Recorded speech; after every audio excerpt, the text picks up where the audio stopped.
Boa noite. Boa noite. A segunda turma do Supremo Tribunal Federal declara o ex-juiz Sérgio Moro parcial num caso que envolve o ex-presidente Lula. As provas do processo do triplex do Guarujá vão ser anuladas. O ministro Marco Aurélio rejeita o recurso do presidente Jair Bolsonaro contra medidas de restrição decretadas por 3 governadores. O ministro da Saúde, Marcelo Queiroga, toma posse numa cerimônia fora da agenda. O governo federal reduz pela 6ª vez a previsão de doses de vacina a serem entregues no país. E pela primeira vez, o Brasil passa a marca de 3.000 mortos por Covid em 24 horas. Mais de 900 pacientes aguardam um leito de hospital no Paraná. Pesquisadores da Fiocruz identificam alterações nas variantes do coronavírus que podem reduzir a capacidade de reação dos anticorpos. O Jornal Nacional está começando.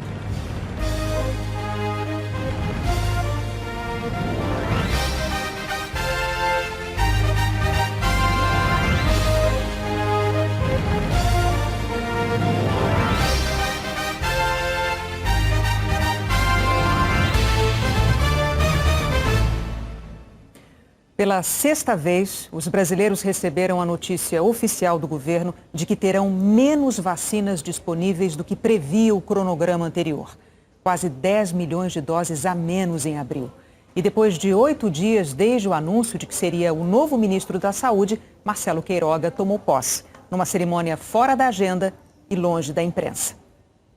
A pressão política para acabar com a indefinição à frente do ministério foi tamanha que o presidente Jair Bolsonaro fez uma cerimônia às pressas. Foi um ato a portas fechadas, nem apareceu na agenda do presidente. E só oficializado horas depois, quando saiu a nomeação em edição extra do Diário Oficial.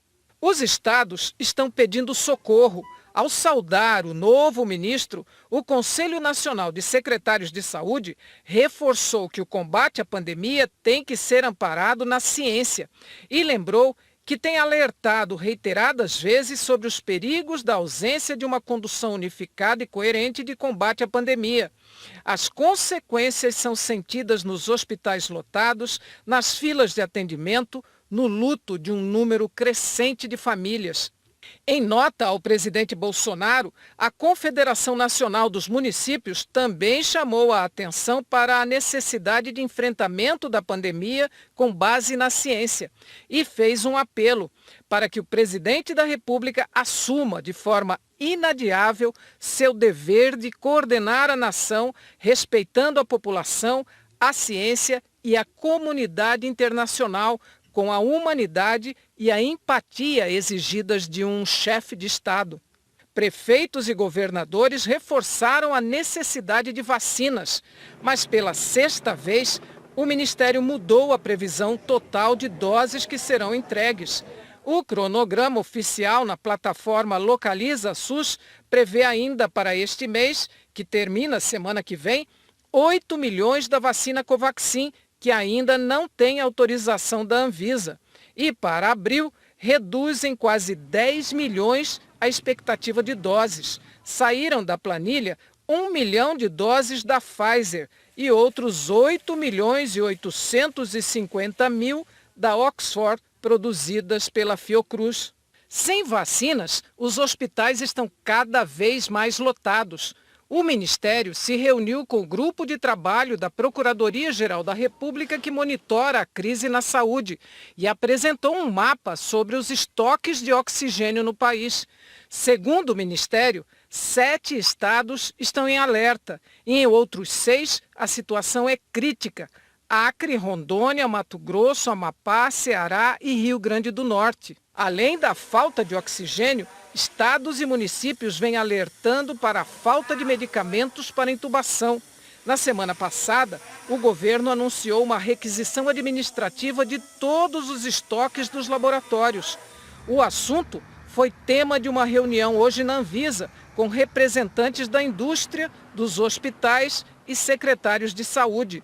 As farmacêuticas disseram que a requisição impacta no planejamento de produção e distribuição e que pode faltar remédios na rede privada. A mesma reclamação foi repetida na Câmara, em uma audiência com deputados. A partir do momento que há uma requisição administrativa, sem olhar o todo do Brasil, nós vamos ter problemas seríssimos, porque vai vestir um santo e despir vários outros. Então, nós temos que tomar muito cuidado com isso. Nós precisamos ter o Ministério da Saúde muito consciente que não adianta o Ministério da Saúde ficar fazendo requisições administrativas dentro das empresas. Ele vai retirar produto das empresas e as empresas não vão conseguir fornecer a outros entes, quer dos estados e municípios, quer do setor privado. Secretários de saúde estaduais e municipais reforçaram que, sem a requisição, os hospitais públicos não terão como atender os pacientes. As medidas de requisição administrativas não são as que nós queremos que ocorra, mas é a que, de forma imediata, coloca medicamento na ponta. É respeitado os contratos vigentes, quer públicos, quer privados. Está sendo respeitado, né? Então, assim, é importante que se diga isso, que não está limpando tudo que tem em detrimento dos contratos existentes, que é público ou privado. O Ministério da Saúde, que é responsável por mediar o abastecimento de forma global, também foi convidado para participar da audiência, mas não mandou representante. Enquanto faltam vacinas, oxigênio hospitalar, medicamentos essenciais para o enfrentamento da pandemia, sobra estoque de remédios sem comprovação científica, indicados e distribuídos pelo governo.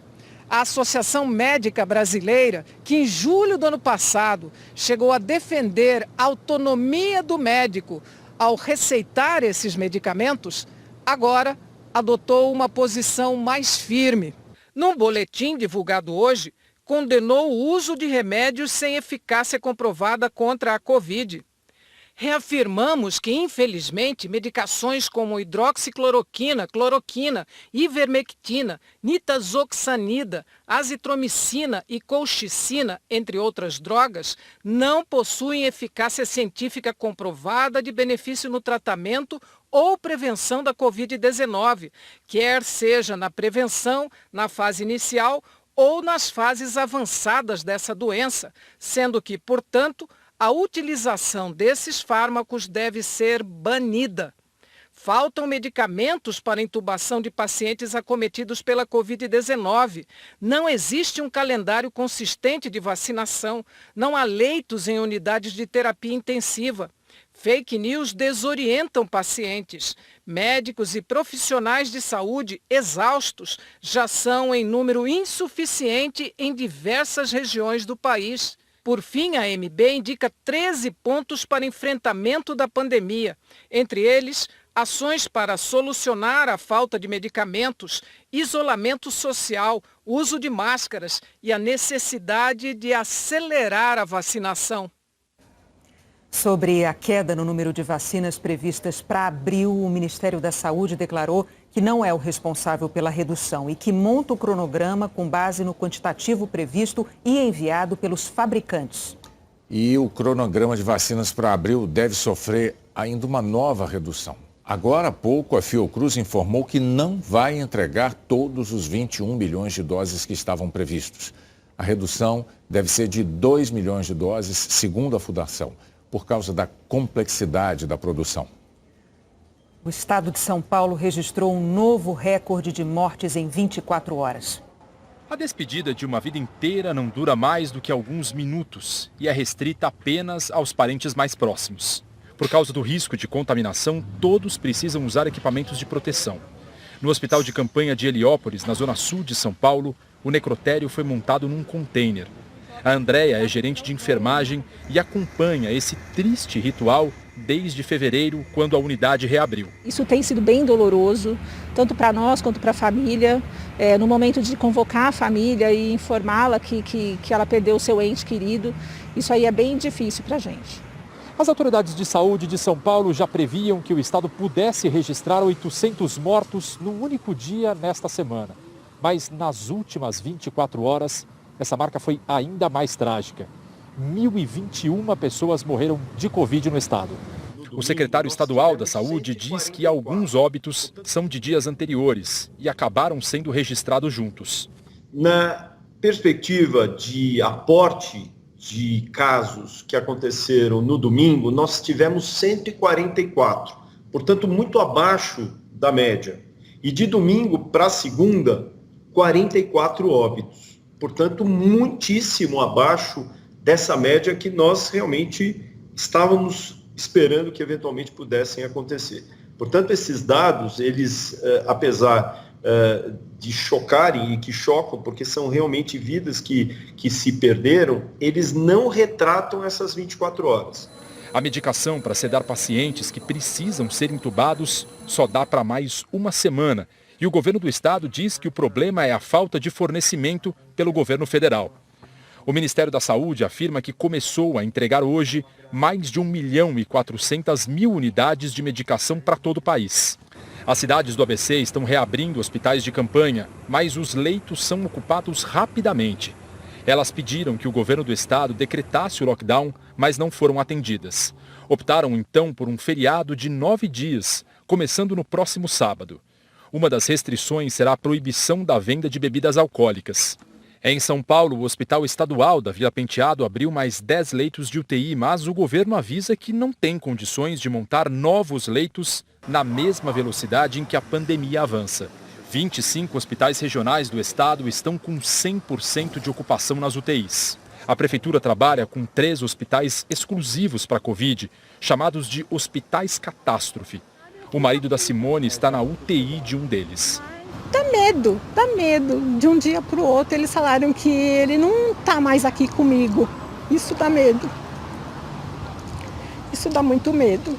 Na fila de espera por um leito de UTI são hoje 767 pessoas, segundo as prefeituras da região metropolitana. De acordo com o levantamento da nossa produção, 101 pessoas morreram à espera de uma vaga de UTI só este mês, uma média de 4 por dia. A Márcia acaba de perder o pai, seu Claudenor, de 75 anos.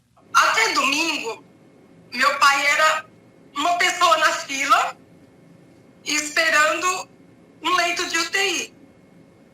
Hoje, para a sociedade e principalmente para a saúde, meu pai é simplesmente um número de morte por Covid. Mas para mim, ele continua sendo meu pai. Mais de 900 pacientes de Covid esperam a liberação de um leito no Paraná. Dona Odete tinha 83 anos e ficou uma semana internada com Covid em uma unidade de pronto atendimento de Cascavel, no oeste do Paraná. Ela morreu antes de conseguir transferência para o hospital. E aí os médicos falavam que tinha que esperar, mas esperar o quê? Mas sempre eles falavam a mesma coisa, não tem, por enquanto não tem, não saiu vaga em nenhum lugar. Só este ano, 1.110 pessoas com Covid morreram enquanto aguardavam por um leito em hospital. Os dados são da Secretaria Estadual de Saúde e consideram apenas o interior do Paraná. De janeiro até agora, as mortes na fila de espera por UTI e enfermaria aumentaram mais de 9 vezes. Em janeiro foram 93, em fevereiro 176 e em março 841 pessoas já perderam a vida em unidades de pronto atendimento ou hospitais de pequeno porte. Essas pessoas estavam assistidas num leito de emergência de uma unidade de pronto atendimento, num leito de estabilização de uma ambulância do SAMU, de um leito de um hospital de pequeno porte. Agora, do dia 10 de fevereiro para cá, nós temos uma outra realidade, um outro vírus. É como se nós tivéssemos uma outra doença, um outro coronavírus circulando, atingindo as pessoas por contágio e fazendo a doença avançar de uma velocidade muito maior. Em Curitiba e região metropolitana, que tem uma central separada, só em março, 235 pessoas morreram enquanto esperavam um leito para Covid. Segundo a Secretaria Estadual de Saúde, 30% dos pacientes têm aguardado por UTIs por mais de 24 horas. Antes, só 8% ficavam mais que um dia na fila. Hoje, a fila de espera por um leito hospitalar no estado é de 921 pessoas. Mais da metade precisa de UTI. Nós abrimos mais de 4 mil leitos Covid. Então, assim, é um número absurdo nesse momento. Ainda estamos no pico, não começou a baixar. Segundo o levantamento do Imperial College de Londres, cada 100 pessoas contaminadas pelo coronavírus no Brasil transmitem a doença para outras 123. Pesquisadores da Fiocruz identificaram uma nova mudança na estrutura de variantes do coronavírus que circulam no país. É uma mutação ainda rara, que pode reduzir a capacidade de defesa dos anticorpos. Os pesquisadores da rede genômica da Fiocruz já analisaram amostras de pelo menos 2.000 pacientes de Covid desde o início da pandemia. E agora encontraram pela primeira vez alterações importantes na estrutura do vírus em 15 amostras que vieram de 7 estados: Rondônia, Amazonas, Maranhão, Bahia, Alagoas, Minas Gerais e Paraná. A mutação aconteceu na proteína Spike, que permite a invasão do vírus nas células do nosso corpo. Essa mudança pode fazer com que a Spike não seja reconhecida ou que seja reconhecida apenas parcialmente pelos anticorpos. É como se o vírus pudesse ficar invisível. A pesquisadora da Fiocruz, Paola Rezende, explica que essa alteração foi encontrada nas variantes brasileiras N9, P2 e na P1, que é predominante no momento, e que até então elas não tinham apresentado a alteração, já comum nas variantes do coronavírus no Reino Unido e na África do Sul. Investigar a disseminação, o quanto essas variantes, né, essas linhagens circulam na população e identificar de forma rápida, é muito bom para a gente conseguir adotar medidas estratégicas de contenção do vírus também. Gabriel Valal, pesquisador da Fiocruz em Pernambuco, chama a atenção para o fato de a variante P1 acumular alterações em tão pouco tempo. A luz vermelha que se acendeu é que nós encontramos essa nova modificação no contexto do genoma dessa variante P1. Então, a variante P1 ela já tinha uma quantidade de diferenças que provavelmente deixam ela mais transmissível, né? E agora nós encontramos essa outra diferença, acumulando, assim, provavelmente algum efeito. A próxima fase do estudo é testar o comportamento do vírus com mutação no soro retirado do sangue de pacientes que já tiveram Covid e que têm anticorpos contra a doença. Os pesquisadores afirmam que, se for preciso, as vacinas poderão ser adaptadas para combater a alteração, como a vacina da gripe, que muda todo ano. Mas ressaltam que é preciso evitar novas dificuldades numa situação que já é de extrema gravidade. Os cientistas deixam claro que, por enquanto, a alteração encontrada agora é rara, não é predominante nas variantes do coronavírus que estão circulando no Brasil. Mas a descoberta é mais uma prova de que o vírus está se modificando rapidamente, ganhando tempo com a combinação vacinação lenta e um número cada vez maior de infectados. Esse contexto de pandemia descontrolada é o celeiro, né, que permite, nós estamos dando oportunidade para o vírus adquirir novas variantes, testar novas variantes dentro da população humana. Então, nós precisamos urgentemente controlar a transmissão viral para dar menos oportunidade para o vírus de se replicar. Num novo boletim, a Fiocruz defendeu medidas rígidas para bloquear a transmissão da Covid nos locais que estão na zona de alerta crítico. No momento, só Amazonas e Roraima estão fora dessa zona crítica. As principais recomendações da Fiocruz são a restrição de atividades não essenciais por cerca de 14 dias e o uso obrigatório de máscaras por pelo menos 80% da população. O Brasil passou hoje a marca de 3.000 mortos por Covid em 24 horas, segundo os dados atualizados pelo consórcio de veículos da imprensa. Quem mostra pra gente é o Alan Severiano. Boa noite, Alan. Boa noite, Renata. Boa noite a todos. De ontem para hoje foram registradas no Brasil 3.158 mortes por Covid. O total de vítimas assim chegou a 298.843. É a primeira vez desde o começo da pandemia que passamos de 3.000 mortes em 24 horas. Só para efeito de comparação, os ataques terroristas de 11 de setembro de 2001, uma das maiores tragédias do século, deixaram 2.977 mortos, a maioria nas duas torres do World Trade Center, que desapareceram depois do impacto dos aviões. De ontem para hoje, o Brasil registrou mais mortes por Covid do que nos atentados de 11 de setembro. Nas últimas 24 horas, 84.996 novos casos foram confirmados, elevando o total para 12.136.615. Assim, a média de casos bateu recorde está em 75.288 novos casos por dia, aumento de 9% em 2 semanas, dentro da estabilidade. A média de mortes continua batendo recorde. Agora o país tem média de 2.349 mortes por dia, aumento de 43% em 2 semanas, alta acelerada. No mapa, o panorama pelo país. Com a alta média de mortes em vermelho, aparecem 19 estados e o Distrito Federal. 5 estados estão em estabilidade e aparecem em amarelo. E em azul, 2 estados com queda na média de mortes. Vamos ver como é que está agora o ritmo da vacinação. Nas últimas 24 horas, 514.178 pessoas receberam a primeira dose no país. O total de vacinados chegou a 12.793.737, o que corresponde a 6,04% da população. Passamos dos 6%. A segunda dose foi aplicada em 4.334.905 pessoas, 2,05% da população, passamos de 2%, mas uma marca ainda muito baixa, né? Hoje, 25 estados e o Distrito Federal atualizaram dados da vacinação. Em azul escuro, os que mais vacinaram. Os números mostram o percentual de pessoas que tomaram a primeira dose em relação ao total da população. Ontem, Sergipe apareceu aqui no ranking dos estados que mais vacinaram proporcionalmente. Mas isso aconteceu por um erro. A Secretaria de Saúde de Sergipe informou o dado incorretamente. Os 5 que mais aplicaram a primeira dose até agora foram pela ordem: Amazonas, São Paulo, Mato Grosso do Sul, Distrito Federal e Rio Grande do Sul. Vamos falar agora sobre a entrega de vacinas no mês de março. O Instituto Butantan informou que entregou 12.100.000 doses da Coronavac e que até o fim deste mês a previsão é entregar mais 10.600.000, completando assim 22.700.000 doses combinadas com o Ministério da Saúde.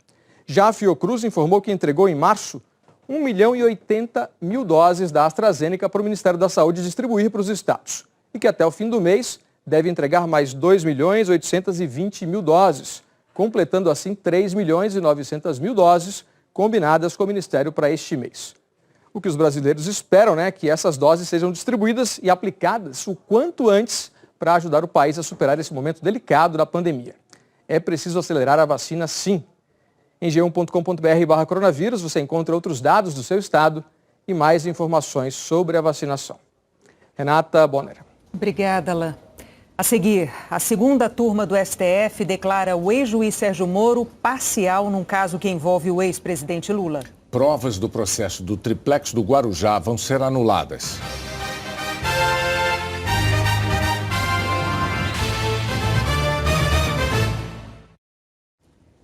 A segunda turma do Supremo Tribunal Federal concluiu hoje o julgamento sobre a suspeição do ex-juiz Sérgio Moro na ação que condenou o ex-presidente Lula no caso do triplex do Guarujá.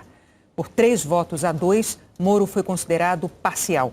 As provas vão ser anuladas e não poderão ser usadas num eventual novo julgamento. No julgamento que começou em 2018, a defesa do ex-presidente apontou indícios da parcialidade do então juiz Sérgio Moro na condenação de Lula por corrupção e lavagem de dinheiro no caso do triplex do Guarujá. Na época, os ministros Edson Fachin e Carmen Lúcia votaram contra a suspeição de Moro. A sessão foi interrompida com um pedido de vista do ministro Gilmar Mendes e foi retomada há 2 semanas. Um dia depois que o ministro Edson Fachin decidiu anular as condenações do ex-presidente na Justiça Federal do Paraná, no âmbito da Operação Lava Jato, e declarar extintas as ações que questionavam a parcialidade de Moro por entender que não havia mais o que ser analisado nesses casos. Mas Fachin foi voto vencido e a turma decidiu julgar a suspeição. Na retomada do julgamento, os ministros Gilmar Mendes e Ricardo Lewandowski votaram para declarar a suspeição e anular o processo do triplex, e empataram o placar em 2-2. O julgamento foi novamente suspenso pelo pedido de vista de Nunes Marques e foi retomado hoje. O ministro Nunes Marques começou destacando que o habeas corpus usado pela defesa de Lula não é o instrumento jurídico adequado para tratar da suspeição de um juiz, porque não abre espaço para o amplo contraditório, ou seja, para que Moro também se manifeste. Ressaltou que os fatos colocados pela defesa de Lula, que serviriam para comprovar a suspeição de Moro, já foram exaustivamente discutidos por outras instâncias da Justiça e que, por isso, não seria possível analisá-los novamente. Todos esses fatos já foram objeto de análise em todas as instâncias do Poder Judiciário. É inviável a reanálise de 3 fundamentos nesta via eleita, não só por supressão da competência de instâncias inferiores, mas também porque, na hipótese de suspeição de magistrado, esta depende de provas e da observância do princípio constitucional do contraditório. Nunes Marques afirmou que, para comprovar a suspeição de um juiz, é preciso demonstrar que o magistrado tenha agido com o objetivo de chegar a determinado resultado e que, para isso, são necessárias provas contundentes que demonstrem que houve irregularidade no processo, o que não ficou provado nesse caso. Nunes Marques concluiu que as mensagens apreendidas pela Operação Spoofing não podem ser usadas como provas da defesa, porque foram obtidas pela interceptação ilegal de dados dos aparelhos de autoridades. No caso, procuradores que fizeram parte da Operação Lava Jato de Curitiba. Para o ministro, usar a troca de mensagens seria como legalizar a atividade de hacker no país. E levantou dúvidas sobre a veracidade das mensagens. Se o hackeamento fosse tolerado como meio para a obtenção de provas, ainda que para defender-se, ninguém mais estaria seguro de sua intimidade, de seus bens, da sua liberdade. Tudo seria permitido. No caso em exame, as provas da alegada suspeição são arquivos obtidos por hackers, mediante a violação ilícita dos sigilos telefônicos de dezenas de pessoas, conforme descoberto na Operação Spoofing da Polícia Federal. Mesmo que fosse juridicamente admissível utilizar-se de diálogos obtidos criminosamente como prova em processo judicial, o que entendo claramente vedado, sem qualquer exceção pela Carta Magna, restaria ainda um enorme problema. Pode-se confiar no conteúdo dos arquivos hackeados, sem qualquer perícia oficial em contraditório?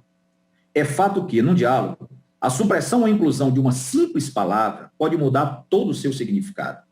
Como confiar, então, em provas fornecidas por criminosos?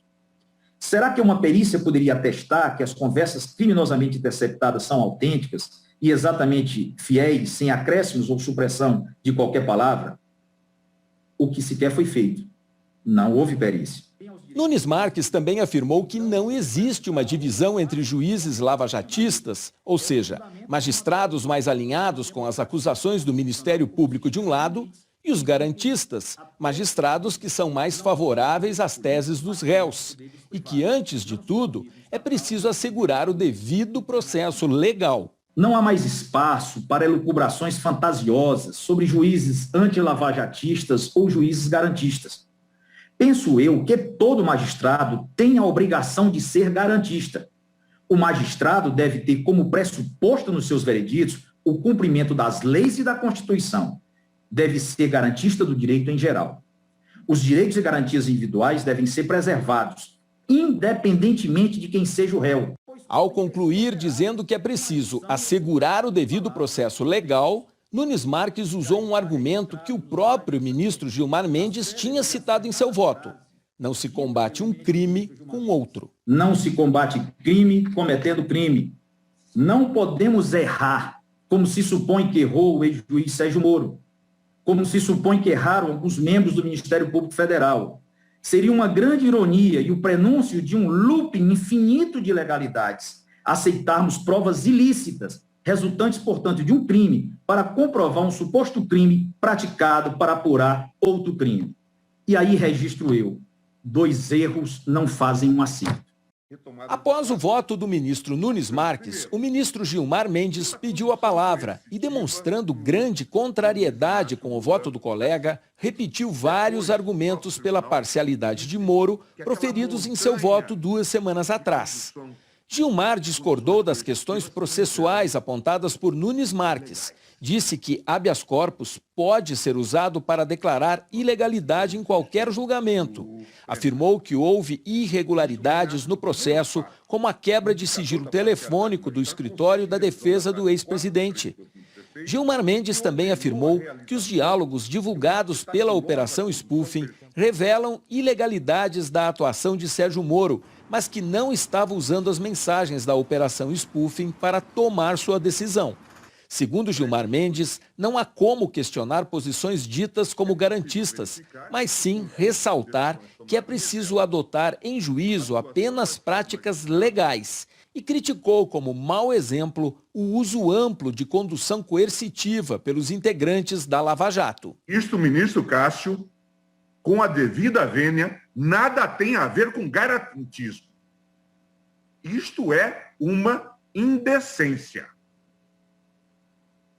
O uso recorrente da condução coercitiva, diz a juíza, para prestar depoimentos, tem por trás, aparentemente, a estratégia de constranger os investigados a prestar esclarecimentos, sem ter conhecimento anterior das evidências que estão em poder dos investigadores, o que é coerente com a estratégia da gestão atemporal das investigações e do rito legal das ações penais. Gilmar Mendes criticou ainda o que chamou de ações combinadas entre o juiz e a força-tarefa. A combinação de ação entre o Ministério Público e o juiz encontra guarida em algum texto da Constituição? Pode-se fazer essa combinação?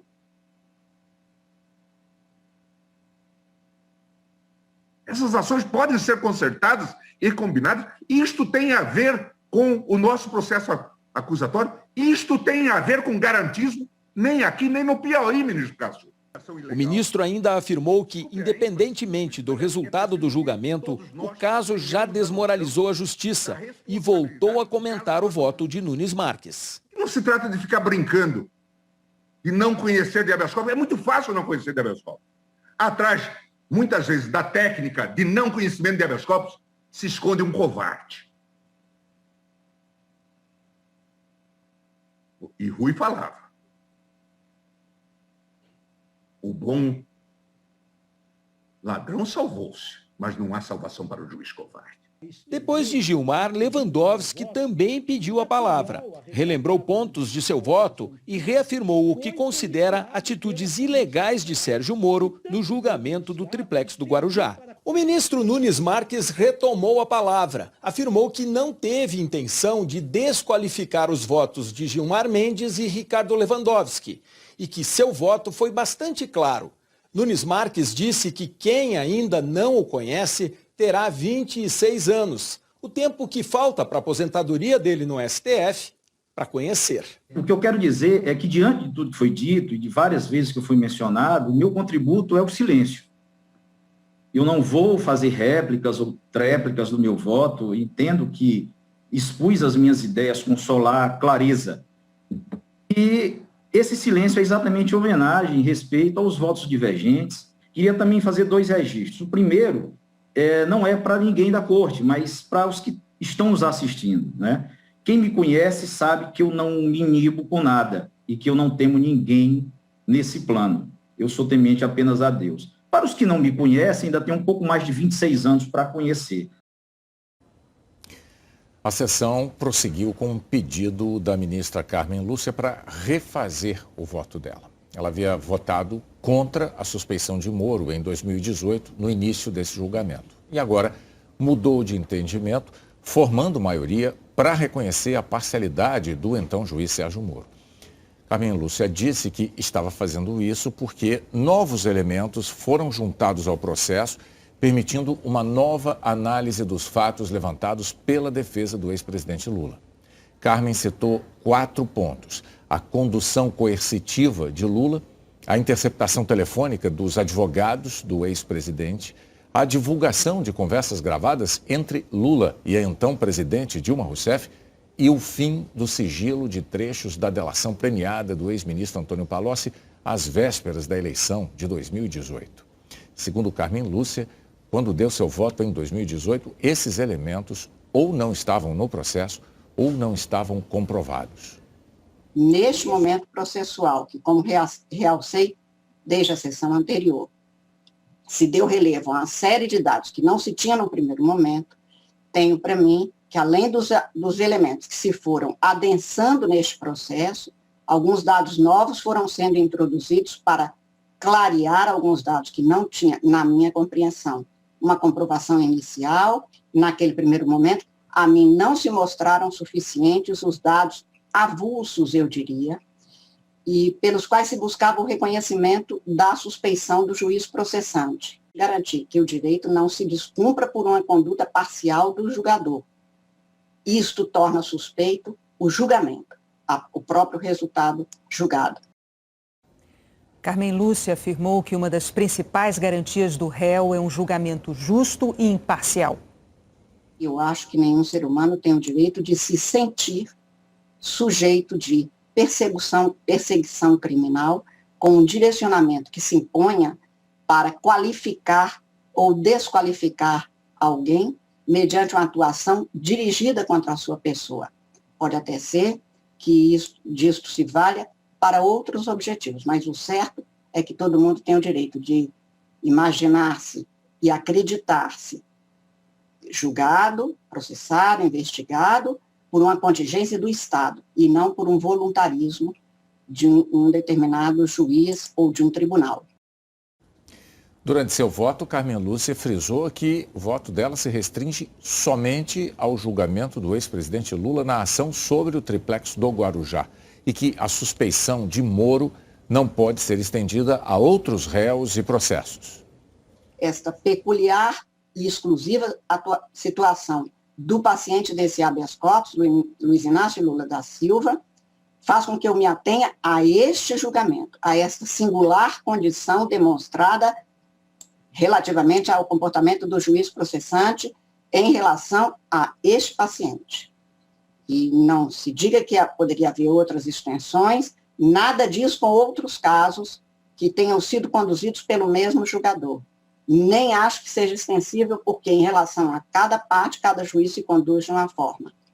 Não faço juízo prévio na condição, portanto, de suspeição do julgador em relação a outros casos. Estou julgando este caso, me atendo a este. Por fim, Carmen Lúcia ressaltou que, ao considerar o então juiz Sérgio Moro parcial no caso do triplex do Guarujá, não colocou em julgamento a validade da Operação Lava Jato. Acho o combate à corrupção importante, não distorço, portanto, do que eu estou dizendo e faço questão de reafirmar, isto não diz respeito a ninguém, porque acho que todos nós aqui temos o mesmo apreço pela ética, muito mais pela ética na coisa pública, na gestão da coisa pública. Não estou, portanto, fazendo nenhum tipo de referência ao julgamento da operação denominada Lava Jato. Estou julgando o caso de um paciente que foi julgado no fluxo destes procedimentos. Antes da conclusão da sessão, o ministro Edson Fachin pediu a palavra para reafirmar pontos de seu voto contra a suspeição de Sérgio Moro. Fachin disse que os fatos que constam no processo agora já estavam presentes desde 2018, quando a ação começou a ser analisada na Corte. Não há absolutamente argumento novo, em meu modo de ver, apto a justificar o efeito revisional pedido pela sempre atilada e combativa defesa técnica. Não há nenhum elemento inédito nessas alegações. Como disse e repito, em meu modo de ver, desde a impetração, os elementos são esses que aí estão. Não há nenhum elemento inédito nessas alegações que permitiria afastar a presunção de imparcialidade do magistrado. Edson Fachin fez uma defesa da Lava Jato. Disse que a operação revelou um grave problema criminal em órgãos e instituições. Cobrou também uma análise do Supremo sobre a validade das mensagens obtidas na operação Spoofing, mas afirmou que conversas individuais entre as partes com juízes são legais no Brasil. O Código de Ética da Magistratura, aprovado pelo Conselho Nacional de Justiça, durante a gestão na presidência do eminente ministro Gilmar Mendes, admite as comunicações diretas entre as partes e os magistrados. Além disso, tanto o Estatuto da Advocacia, Lei 8.906 de 1994, quanto a Lei Orgânica do Ministério Público, Lei 8.625 de 93, concedem a seus respectivos membros o direito de ingressar livremente nas salas de sessões dos tribunais, mesmo além dos cancelos, das divisas, das portas que separam a parte reservada aos magistrados e de se dirigir diretamente aos magistrados. A decisão da segunda turma, por 3-2, de considerar parcial o então juiz Sérgio Moro, anulou todos os procedimentos feitos durante o processo do triplex do Guarujá. Como esse caso foi encaminhado para a Justiça Federal do Distrito Federal por ordem do ministro Edson Fachin, uma nova apuração vai ter que começar do zero, o que inclui eventuais novas buscas, quebras de sigilos e outros atos que possam ajudar na coleta de provas.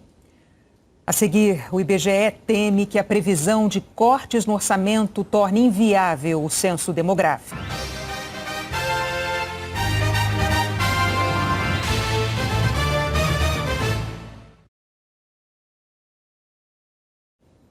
A proposta de orçamento do governo para 2021 prevê o corte de recursos do censo demográfico. O IBGE teme que isso torne a pesquisa inviável. É lei. O censo demográfico deve ser realizado pelo IBGE a cada 10 anos. São coletados dados sobre renda, educação, acesso a serviços, perfil das famílias. Informações socioeconômicas e demográficas que são usadas para definir políticas públicas. O último censo foi realizado em 2010, mas o previsto para o ano passado foi adiado por causa da pandemia. E se tivesse sido realizado, já seria com um orçamento bem menor do que os 3 bilhões e 400 milhões de reais pedidos pelo IBGE. Depois da pressão do governo federal, o Instituto teve que enxugar a pesquisa e o custo passou para 2 bilhões e 300 milhões de reais. Com o censo adiado, o governo cogitou destinar os recursos para outros ministérios, como o da Defesa, mas depois mudou de ideia e usou o dinheiro do combate ao coronavírus. A pesquisa foi então remarcada para este ano, de agosto a outubro.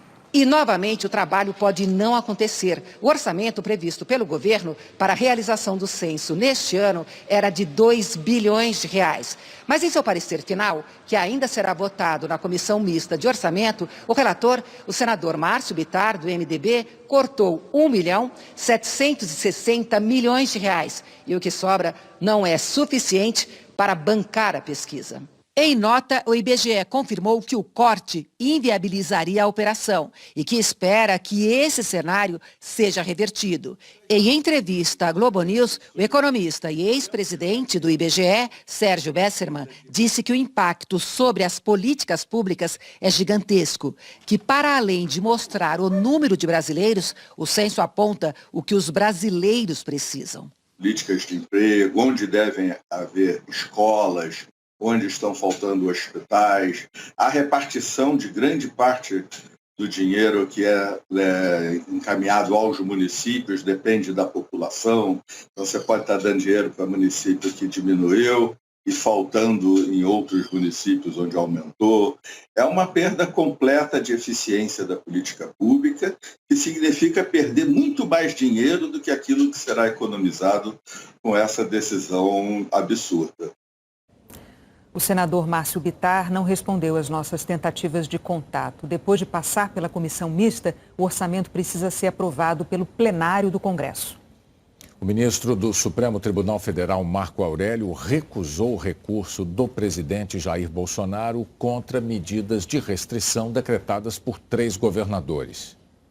O presidente Bolsonaro pediu que fossem considerados inconstitucionais os decretos dos governadores do Rio Grande do Sul, Distrito Federal e Bahia, que restringem o funcionamento de atividades não essenciais e determinam o toque de recolher para limitar a circulação de pessoas do fim da noite até a madrugada do dia seguinte. Contrário ao isolamento social, Bolsonaro argumentou que as medidas só poderiam ser adotadas com base em lei elaborada por legislativos locais e não por decretos de governadores. A ação é assinada apenas pelo presidente Jair Bolsonaro. O ministro Marco Aurélio ressaltou que a Constituição estabelece que o presidente pode propor a ação, mas não pode assinar sozinho. e destacou que a ação deveria ter sido assinada também pelo advogado-geral da União, José Levi. Marco Aurélio afirmou que, diante do erro grosseiro, não cabe o saneamento processual, não cabe sequer uma correção na ação para seguir com o processo. E indeferiu o pedido do presidente Bolsonaro. Ele ressaltou que, como existe o que os juristas chamam de vício formal, a ação não deve nem ser analisada pelo plenário. O ministro Marco Aurélio não chegou a julgar o mérito do caso, mas em diversas vezes afirmou que o presidente Bolsonaro precisa se articular com estados e municípios no combate à Covid. O ministro citou decisão unânime dos ministros do Supremo de abril do ano passado. Naquele julgamento, os ministros seguiram o voto do próprio Marco Aurélio, que decidiu que prefeitos e governadores têm autonomia para adotar medidas contra a pandemia, sem desconsiderar o papel do governo federal. Na decisão de hoje, o ministro afirma que o artigo 23 da Constituição prevê um condomínio integrado por União, estados e municípios voltado a cuidar da saúde e assistência pública. E concluiu: ante os ares democráticos vivenciados, imprópria a todos os títulos é a visão totalitária. Ao presidente da República cabe a liderança maior, a coordenação de esforços visando ao bem-estar do brasileiro. O governo ainda pode recorrer ao plenário do Supremo da decisão do ministro Marco Aurélio. Nesta terça-feira, em que o Brasil ultrapassou a marca de 3.000 mortes por Covid num único dia, o presidente Jair Bolsonaro fez um pronunciamento em rede nacional.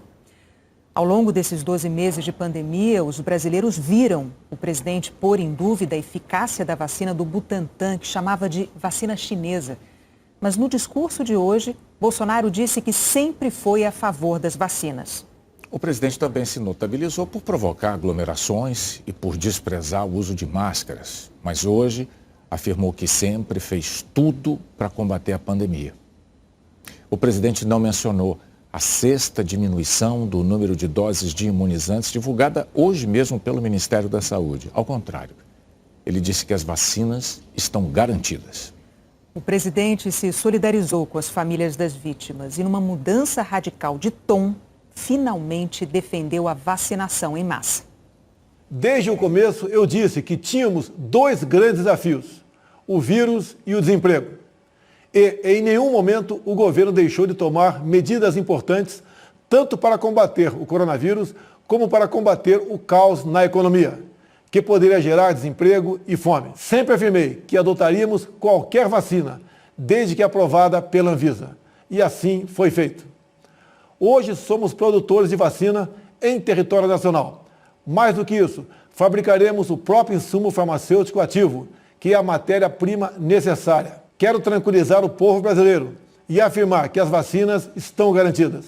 Ao final do ano, teremos alcançado mais de 500 milhões de doses para vacinar toda a população. Muito em breve retomaremos nossa vida normal.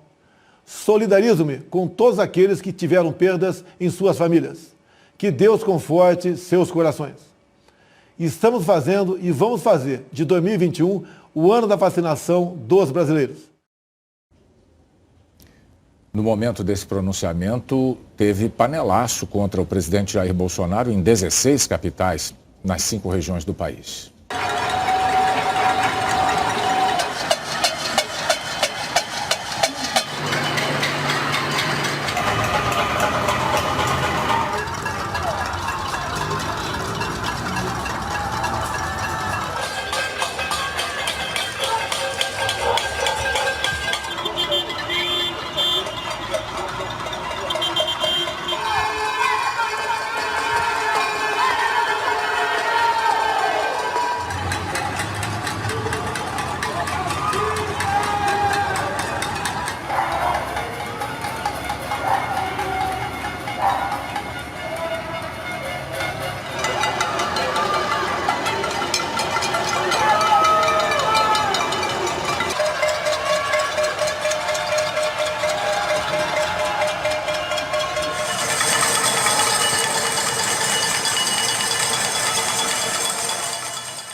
O documentário Cercados foi selecionado para o festival canadense Hot Docs, um dos maiores eventos de documentários do mundo. Dirigido por Caio Cavecchini, Cercados foi gravado no Rio, em São Paulo, Brasília, Manaus e Fortaleza. E mostra os desafios da cobertura da imprensa no primeiro ano da pandemia no Brasil. Tomei alguns chutes, tomei uma cotovelada.